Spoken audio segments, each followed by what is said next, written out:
মার্কিন president Donald Trump বেশ জোরালো গলায় বলছেন, ইসরায়েলের প্রধানমন্ত্রী বেনিয়ামিন নেতানিয়াহুর সঙ্গে মিলে প্রায় ১ মাস আগে তিনি যে যুদ্ধ শুরু করেছিলেন তা শেষ করতে ইরানের সঙ্গে ফলপ্রসূ আলোচনা হয়েছে। কিন্তু ইরানের শীর্ষ কর্মকর্তারা বারবার তার এ দাবি অস্বীকার করেছেন।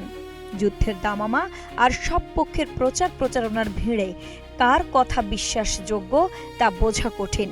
তবে প্রতিটি পক্ষ আলোচনা এবং সম্ভাব্য যুদ্ধবিরতি থেকে কি পেতে পারে তার একটি বিশ্লেষণ থেকে পরিস্থিতি সম্পর্কে কিছুটা স্পষ্ট ধারণা পাওয়া যেতে পারে। আলোচনা নিয়ে দুই পক্ষই যার যার মতো বয়ান দিচ্ছে।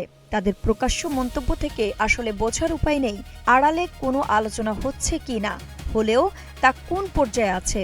তবে এইসব মন্তব্য এবং পরিস্থিতি বিশ্লেষণ করলে বোঝা যাবে আলোচনা এবং এই মুহূর্তে যুদ্ধ শেষ হলে কার কি লাভ হবে। ট্রাম্প যাই চান না কেন, সিদ্ধান্ত নেওয়ার ক্ষমতা এখন পুরোপুরি তার হাতে নেই।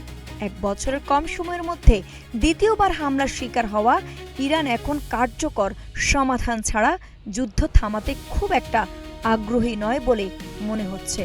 তারা চায় এমন এক দেয়াল তুলে দিতে যাতে ভবিষ্যতে কেউ তাদের উপর হামলা করার সাহস না পায়। আইরিন হাসান, নাগরিক প্রতিদিন।